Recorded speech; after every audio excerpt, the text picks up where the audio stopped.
Welcome, everybody.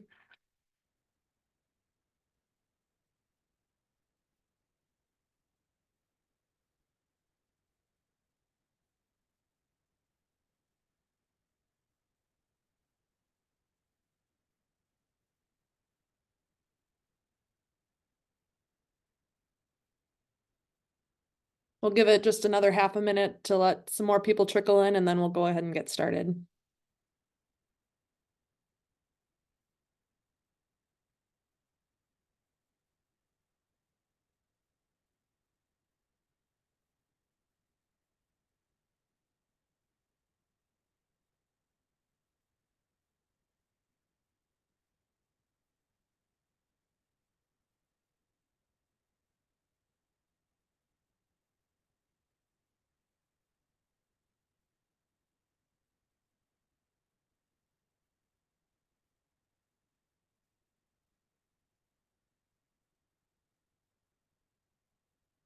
All right, we're going to go ahead and get this session started. Thank you, everybody, for joining us this afternoon.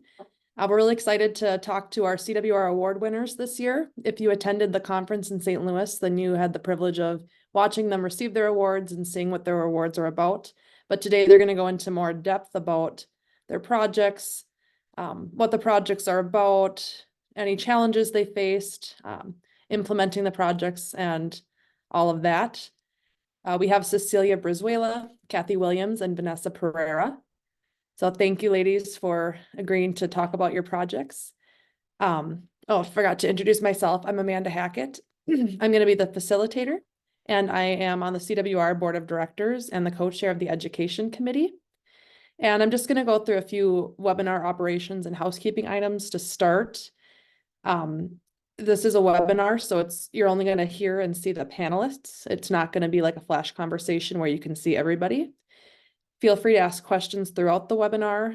We'll be monitoring the chat, and we'll either ask the questions throughout or we'll save them for a Q&A session at the end. And if you have any further questions after that aren't able to get answered, our panelists have agreed to share their email addresses, so you can reach out to them directly, and Brian will include that in the resources that he shares after the webinar. And then finally, the webinar will be recorded and it will be available for viewing on the website later. So we're going to start off with Vanessa Pereira, who won the Outstanding Achievement in an Integrated Campaign for Mission Madness. And this is actually her second year in a row winning for this category. So if you're looking at how to do your own integrated campaign, she's a great person to ask. So all right, Vanessa, you can go ahead and get started in telling us about Mission Madness. Thank you, Amanda. Hi, everyone. Thanks so much for being with us today. I hope you all had a great Thanksgiving. Just give me 1 minute so I can share my screen. Okay.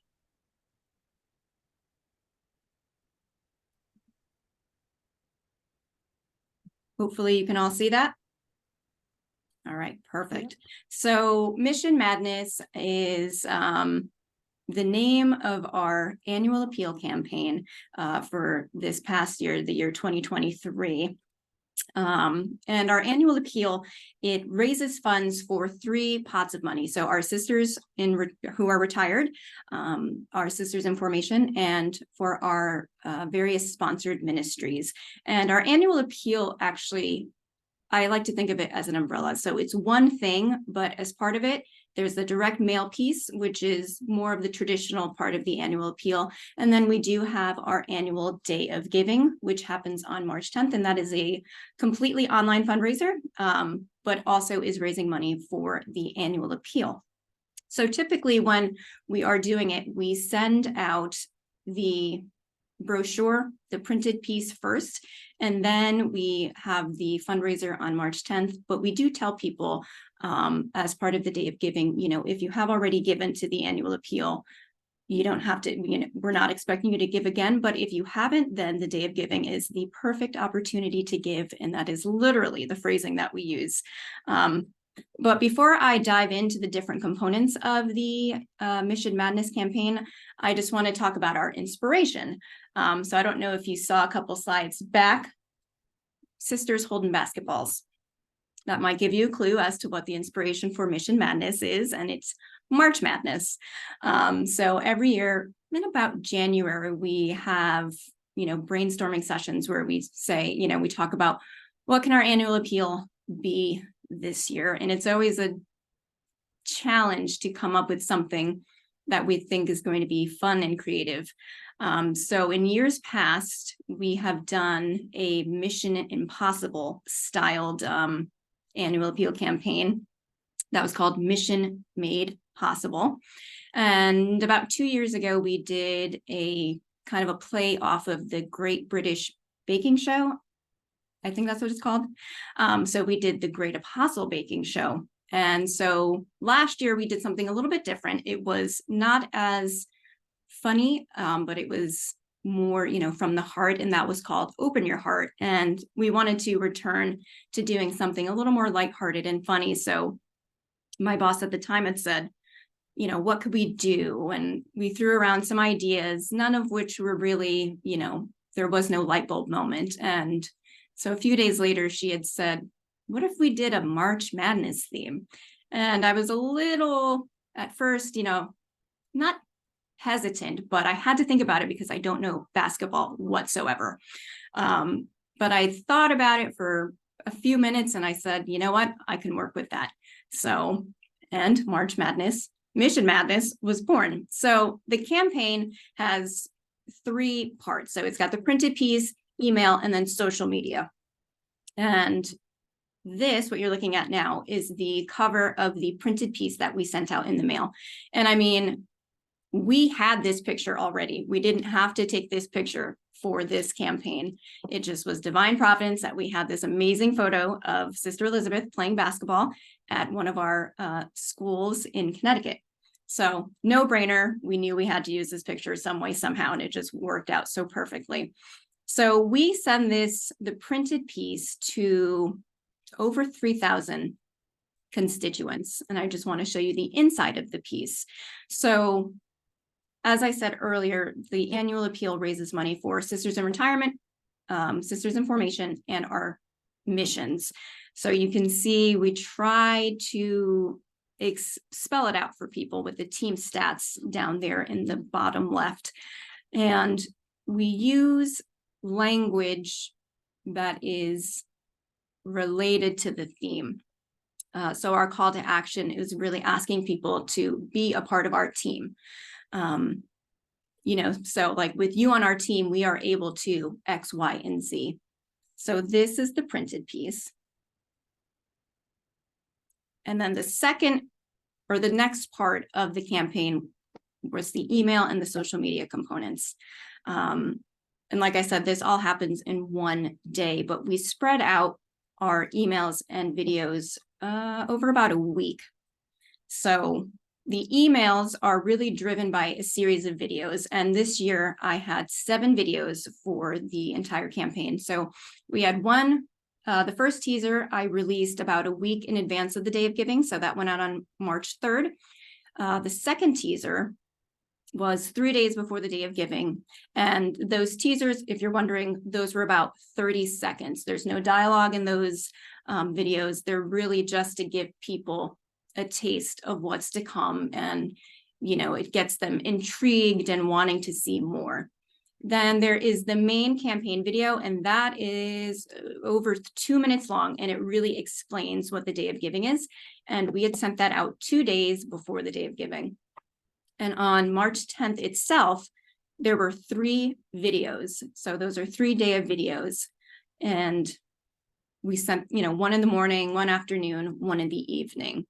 And then we also do a post-event thank you, just telling people how well the campaign did. So here's just a quick look at what those emails look like.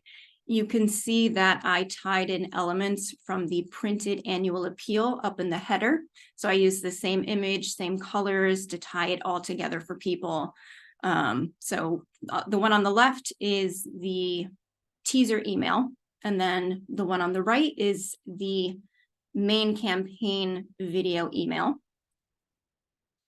And then here are 2 examples of emails that we sent the day of. So with the day of videos, we try to keep people intrigued by telling a story through the videos. So I thought it would be fun to do like a broadcast style for these videos. So we created the Kalalian News Network, which we, called CNN. So it was a broadcast on CNN. We had, interviews with the basketball team, and we had some Hall of Famer interviews. We had, some live shots from our sisters in St. Louis. So, it was really fun. And again, kind of telling a story. That way people are wanting to see what happens next. And I think it was successful. So here's our fourth quarter update. So the last email that we send out, there's still time to give, that sort of language. And I just do want to go back. You can see in each email, there is a call to action. And again, trying to use that basketball language. So one button says, make your best shot. This one, beat the buzzer. And each email does include a video. And now for the social media part. So our social media posts mirrored the frequency of the email. So there were essentially all 7 videos did make it onto social media. And here's what those posts look like. So I do want to talk about this. This was the first video that we put out. It was that first teaser. And I tried 2 different things because I've never done reels before this. And I wanted to test how well a reel did in comparison to a normal video post. And if you can see, we got 197 likes on the reels, and that reached like 5,000 people. And when I posted it as a regular video, got 47 likes, and it did get shared a lot, which was good. But that was an interesting experiment for me. So from that, I learned, I think it would be beneficial to do reels more consistently. And here are a couple of other screenshots. And that day of, or the main campaign video got 135 likes, and it was shared 75 times. So I don't know how things go viral, not viral, but pretty good for us. We were happy with the amount of people that shared and watched. A few more. And then we always do the final thank you video, letting people know how well the campaign had done.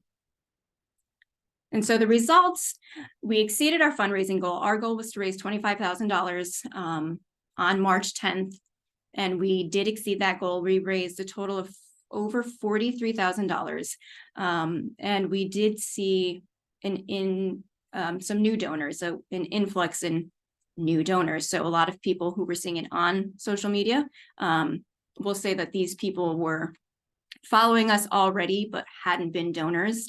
And one of the sisters, she's there on the left hand in that screenshot. She's actually the provincial now, but she is no joke, like a basketball star. She actually had a scholarship in college. So she played basketball, and some of the new donors were college classmates of hers who had seen it and just absolutely loved it. So hopefully they continue to donate. And a great result that I saw from this campaign compared to others is just how much the sisters loved it. Usually there's some reluctance on the part of our sisters to participate in our videos. But this year, when we told them what the theme was, because so many of them love basketball, so many of them were actually willing and excited to participate. So I counted over 45 sisters who participated in the videos, and that's a lot of sisters. So that to me was the biggest success. Of course, exceeding our goal was great, but the fact that our sisters wanted to do this, that was great. So, and I do just want to share one of the teaser videos. So this is the first teaser video that we put out, 30 seconds, so I won't take up too much of your time.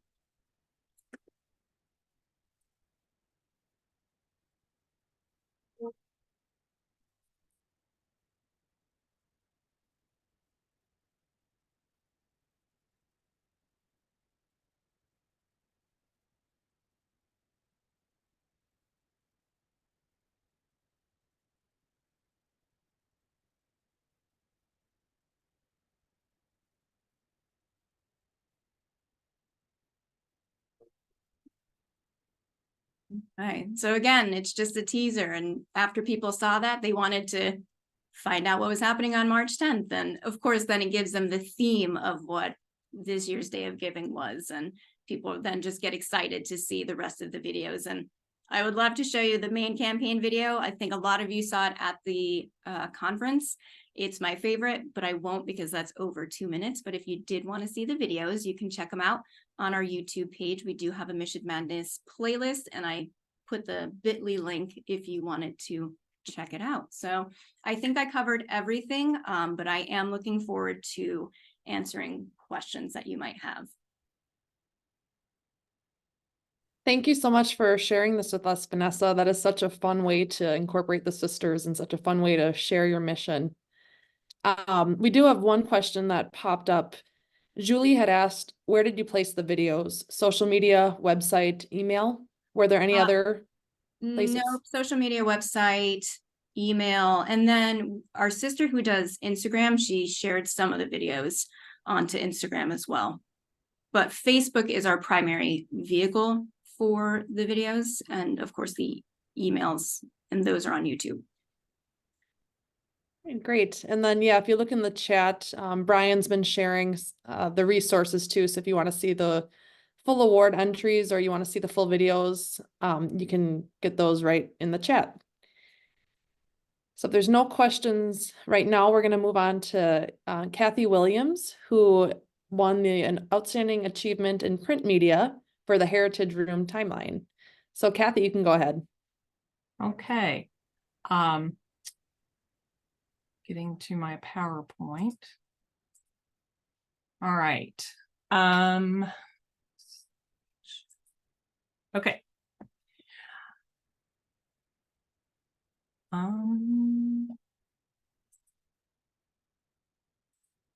There we go. Okay.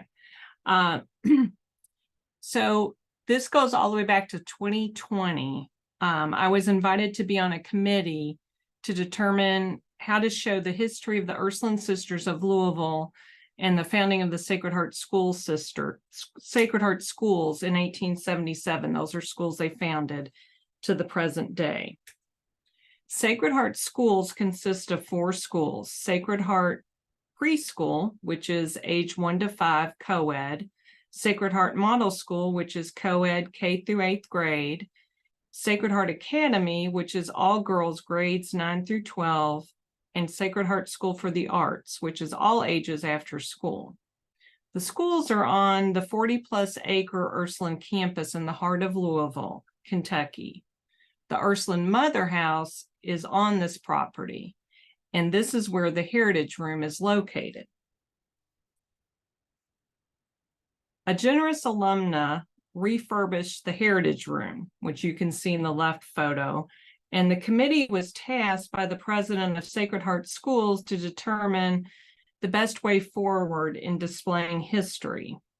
The committee consisted of 3 Ursuline Sisters of Louisville, including the congregational historian, our Ursuline archivist, me, the director of alumni relations and a development coordinator for the schools, as well as an alumni of the schools. Our meeting started over Zoom due to COVID. We reported our discussions to the president of Sacred Heart Schools. And in the right, you can see the plaque on the outside of the room, which I am a fan of the wording. It says, in honor of the Ursuline Sisters who instilled the core values into our educational fabric rooted in our Catholic faith. God gave us 5 daughters who were blessed to receive an Ursuline education. This is our gift to further the Ursuline legacy. Bert and Barbara Trumpeter, class of 50. So after several meetings, the archivist and historian began to pull together information and photos for a timeline. Once we had more information from the schools about the budget, it was determined that we needed to tackle this project in phases. I came up with the idea to use the hallway outside of the Heritage Room for a large timeline that would be inviting and lead people into the Heritage Room itself. For inspiration, I began to research other communities and organizations' timelines, and 3 of us took a field trip to the Loretto Heritage Center in Nearnix, Kentucky, which was very helpful and gave us so many great ideas. I highly recommend looking at what others have done before you when starting a project like this. There were several challenges to moving forward. We were dealing with different personalities in the committee, people representing different areas, the Ursuline sisters, the schools, the alumni, and everyone had their personal favorite facts they wanted in the timeline. We also had to convince several people it was a good idea to put the timeline in the hallway and that it would work well there. There were a few naysayers along the way. I also had to scale back my vision, which included putting very large photos representing decades above the timeline that you can see on this slide above the red X. That was not approved to go forward with. I still think it would look great, so maybe one day. I started by measuring the walls with a tape measure and a pencil, the good old-fashioned way. I double and tripled measured, then started drawing out a schematic that you can see on the left. I then did a mock-up for one panel that you can see on this slide, printing it out in tiled pieces and literally taping it together on the wall. I had the committee members look at it to make sure the type size and photo size were pleasing to the eye. Once I did that, I went back and did math. I calculated how many dates we could get on each panel. The walls were all different widths. I also made sure to account for things like doors that overlapped onto walls and to work around objects like fire extinguishers, etc. You can see on this slide, the red areas are objects I had to work around on this particular panel. We ended up with over 50 dates to put on the timeline. At the same time, I was reaching out to fabricators to get quotes for printing and installing. Luckily, Louisville has several vendors I was able to get quotes from. A best practice I use for any kind of print project is to get 3 quotes. We found a great vendor and an even greater customer sales representative, Brett Hackett.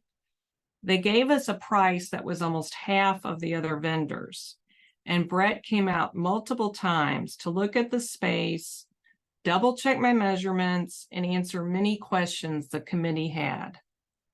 Brett was so passionate about this project and so easy to work with that we have contacted him about partnering with us on some other upcoming projects.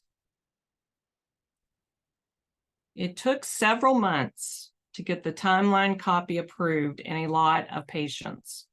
At the president's direction, we ended up moving to a subcommittee of 3. The archivist, me, and the school's development director to finalize the timeline.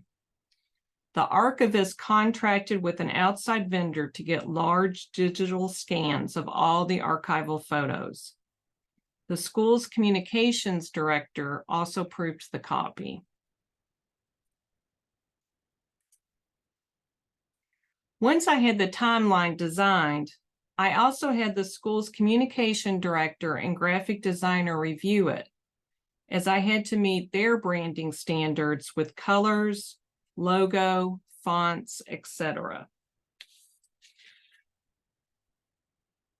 Finally, we went to print. It was an exciting day when they installed the timeline. And of course, once it was installed, it was noticed that there was a misspelled name and someone wanted a copy block replaced. Luckily, the vendor was able to print out a patch, and amazingly, you cannot even tell that it is patched. It is that seamless. It took 2 years to complete, but so worth it. We have had many visitors, including students, come to see the timeline and interact with it. I'm very proud of the work we did and the lasting legacy we leave for the future. In closing, I leave you with the words of Saint Angela Merici, foundress of the Ursulines.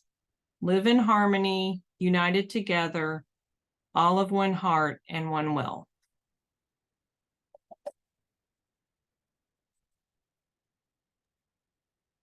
Thank you, Kathy, for sharing that with us. That's a very impressive project and good for you for keeping on with it. The Yeah. long process. It doesn't look like we have any questions as of now, so we're just gonna go ahead and keep moving. And so we'll move on to Cecilia, who won the Outstanding Achievement in Electronic Media for their project called A Widow's Transformation. Thank you. Thank you for being here, and thank you for giving us this space to talk about our projects. It's very interesting to hear everybody else's projects. Well, as you said, my name is Cecilia Brizuela. I'm the communications director for the Religious of the Sacred Heart of Mary in the Western American area. And we're based in Montebello, California. That's where our area office is located. I've been working with the sisters since 2010 and also a member of CWR. So I've been here for some time now. And moving into our project, the reason why for this short film is because I have been creating so many videos for the sisters since I started working. We have over 300 videos on our YouTube channel on their work in ministry. So I wanted to get better at video production. And I enrolled in a program for cinema production, and I started making films, of course, with the support of the sisters. And I told them about it and supported me all the way. So as I was going through school, I was working on different films, doing different things. So ladies, don't let anybody tell you that it doesn't matter what age you want to try something new. At 47, I went back to school and learned a new trade, so it's possible. So how I come to do this film was during the 2018 area chapter. There was a mandate in their mission statement, and I quote, to creatively share the founder's faith and vision with a contemporary audience. And since I had just finished school and I had been working in short films, I thought, I should just make a film. So I am a huge fan of the founder. I love his message. It is very inspirational to me, and it's helped me when I was going through personal struggles, and reading his letters gave me a lot of courage to continue and not to lose faith. So I wanted to do just that with this film. I wanted to inspire personal transformation, hopefully, and to create connection between the founder and faith vision and with today's reality. So I worked on a script with the help of my sons. I have two sons. They're both artists. They both went to theater school. And then they helped me, and we created this script. So I called a meeting with the area leaders. I met with Sister Kathleen Kellerman and Sister Kathy Mignette, and I proposed the idea with a detailed plan of budget and production. I thought I had everything under control, and they agreed to move forward with the plan. So I was really excited. I work along with Sister Joan Tracy. She was the executive producer of the film and also my script advisor. And she helped me with feedback, suggestions, and assistance to just make sure that I stayed on course and met the deadlines. She's very, very thankful. I'm very, very thankful to her help. And I was also very lucky to have a wonderful production team, including, of course, my family. I pulled them in, my husband and my two sons. They were very supportive all the way. We started challenges where we started the production right after pandemic, because we had, the budget was approved right before pandemic, and so we kind of had to wait. So we had to follow the SAG and AFTRA safety laws while we were shooting. So everybody had to have their shots. Everybody had to wear, everybody in production, except of course the actors, had to wear masks. So it was very challenging. We had 2 days of shooting, and I would also the casting was very challenging because a lot of the actors didn't have they didn't have the shots, so we couldn't work with them even if they were great, because we're trying to keep a very safe place for everybody, and also for our sisters, even though our sisters we're not around, only the leaders and also our producer. So at this time, I'd like to just share a quick just photos of our shoot. Here we go. And as I mentioned, we had a two-day shoot, and the making of Widow Transformation. Here on the left, we have the trucks arriving at the area center where we shot some of the scenes, and on our right, we're scouting the area for just footage and things like that. On the left, we were shooting the scene of the car scene. There's a car scene. And also on the right, we used the provincial area for their kitchen. So I had a Z designer come and help me make it look like a catering place. So she did a wonderful job, and that was our kitchen set. Also here are on the left, it's Sister Kathleen Kellerman. She's one of our co-leaders. And on the right is Sister Joan Tracy. She was our executive producer for the project. Here on the left, there's another shot, another office area where we're shooting. As you can tell, everybody's wearing a mask. That's not in production except the artist. And on the right, Sister Kathleen Kellerman came in to visit and to see what was going on, make sure we were doing our work. She also enjoyed saw a couple of our scenes that were shot. And then the second day, this is our second day, we shot it at Sister Joan Tracy, as you can see her on the left, checking her emails. We converted her garage into the makeup place. So we had our artists, our food, everything was in the garage. And then on the right, you can see we're shooting inside of her house. So we transformed her house. We took apart her table, which next you see the shot on the left. That's another shot. So she had a huge table, and when she came back in, she's like, "What happened to my big table?" So we're like, "Don't worry, we'll put it back together." So we had to move a lot of stuff out of her living room to make it, look like the place. So that was and on the right, it's me with two of the actresses. The lead is on my left, and the supporting actress is on the right. And then here's some of the group at the house. Of course, it's a bigger group, but that was just whoever was there at the moment where we were taking the picture. And then here at the bottom, here's the rest of the group. I had over 17 cast and crew altogether. It was 17 of us. So it was a medium-sized group, not too big. Also, that's my family, my two sons on my left and my husband on the right. If it wasn't for them, I don't know, we would probably still be working on it. But they were great at it. They helped us with the sound. They helped us with everything, casting, everything else. And here is the poster that we created to present it and to show to promote it. And that was our presentation. I have a short teaser that I made of 1 minute. I can put it on the chat if anybody would like to see it. You can get an idea of the overall movie.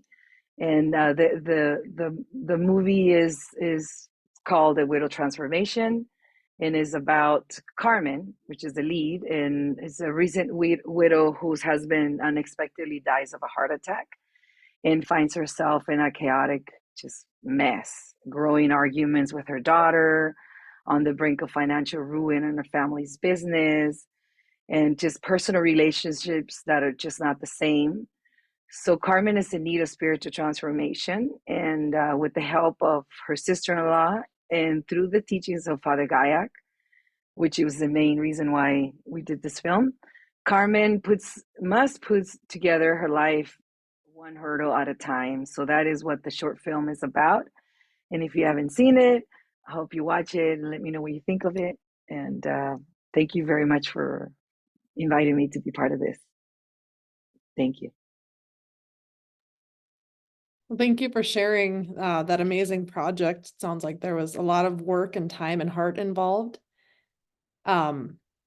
We did have someone ask, since we do have time, whether or not we would be able to watch the teaser video you're talking about right now, if that's readily available. Otherwise, Sure. Okay. It is. Okay, let me see. Let me try to work it.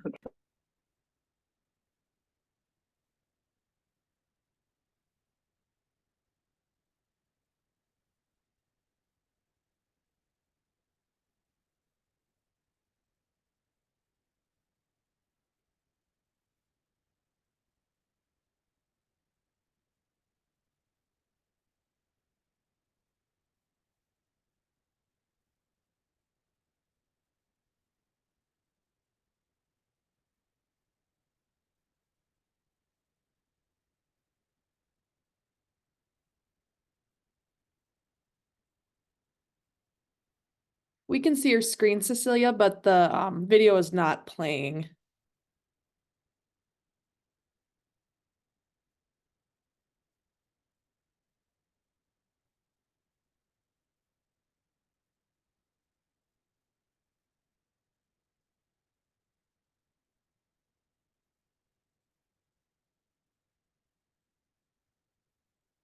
Can use to improve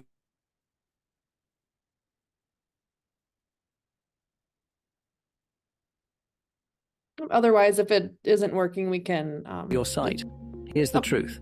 No matter what type of glasses you wear or what eye treatments you try, you're only treating the symptom.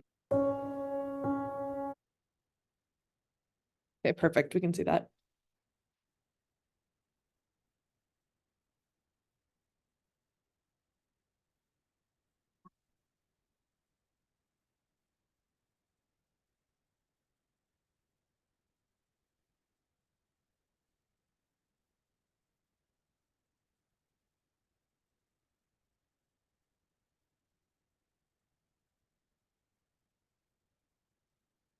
All right, it's still not playing, but if you are interested in watching it, Brian did include the link right in the chat, so you can go ahead and view it there. Another question for you, Cecilia. Rob asked, can you share that creative contemporary mandate again? Hold on one quick second, please. This thing is playing. Oh, yeah, you're fine. Okay, give me a quick second. All right, here you go. I'm sorry. Let me just get the link and I'll copy it into the chat. I apologize for that. No, you're just And fine. what was the question? I'm sorry. Rob had asked, Cecilia, can you share that creative contemporary mandate again? Oh, okay. Part of it was to share. I'll quote because I don't want to misquote. Okay, to creatively share the founder's vision, faith vision with a contemporary audience, because they have a lot of writings and they have a lot of scripts and things like that, and a lot of the times people are not interested if you don't just put it in in plain just I thought, because why this came about was because like as I mentioned, I was making films and I thought, okay, I understand his message and I love what he's about, so I figured I can create something that I can understand, and if I can understand it, it'll bring it up to other people, and other people can get to know who he is, or even just find out about the religious of the Sacred Heart of Mary. So that's how we did it. We suddenly put in information. We placed also things about their brand, not branding, because they don't like to use the word branding, but we use like the girl was wearing a uniform in one of their schools, and use their logos. So we talked about St. Alphonse as a place where they've had the school there before. So we try to incorporate all that in a little bit of the information to make the story, to make it part of the story as well. So make it more credible.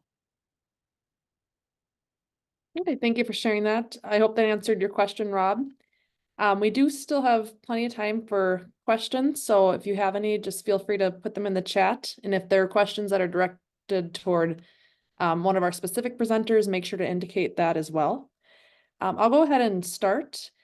So obviously all of your projects were very successful, but if you were to go back, what is something that you would have done differently the second time around?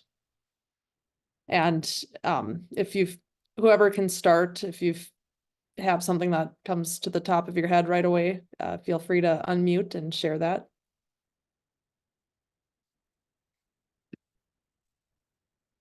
Well, for me was, production wise, get somebody to help me with casting. That's one thing for sure. And just get more help, get more help in editing. I think that was one of the biggest problems for me. Well, it wasn't really a problem, but it was the biggest challenge for me. I mean, I think, Oh, sorry. No, go ahead, Vanessa. okay, thanks, Kathy. I was gonna say, for me, I think if I were to do it again, I would start editing the videos earlier. It's a short turnaround time, so the project, once the annual appeal, that printed piece is done, then I write the scripts and get that approved by the sisters, and then all of the videos, even the ones that we show on the day of, those are all filmed in advance, even the ending, to a degree. And I was still editing some of those day of videos on the day itself. And I ran into some problems with my editing software, which gave me heart palpitations because, I have to have these videos up by a certain time. So I would have just tried to get to it earlier. And, I think we all face challenges in doing things ahead of time just because there's so many things on our plates. And so we have the intention of doing it earlier, but then something comes up and then something else comes up. And so, but I would try to make more time. Well, we had given ourselves towards the end this deadline of October 2022 because they wanted to do a soft opening, and there were many things that I couldn't control, but one of the things, if I could go back, I would. I really relied on the schools to proof it because it's really geared more towards their history with the Ursulines walking side by side. So going back in order to avoid those things that we had to replace, I probably would have gotten like one or two more proofreaders involved at the end. And I think we were just kind of rushing a little bit like we all do. Then on the opposite spectrum of that, would you each just share what the most rewarding part of your project was? Besides winning a CWR award? I'll go first because that's easy for me. I mentioned it during my presentation, but the most rewarding part for me was the number of sisters that wanted to be a part of this. I've been here now in my position for 5 years, and when I started, I know we would have never done anything like this. So our sisters have truly come a long way, and that just makes my heart happy. For me, well, there's two things. Getting to know some people on the school side a lot better and building good relationships with them. And now I love it when we have an event and I kind of like stand back and I see people interacting with the timeline and reading it. I just love watching people looking at it. For me, was a couple of things, but the very first thing was when we had the private screenings with with our sisters from our area, and they first saw the movie. They've heard about it, but they didn't know what they were going to watch. To hear their comments and how it was so foreign to them, but then they really understood.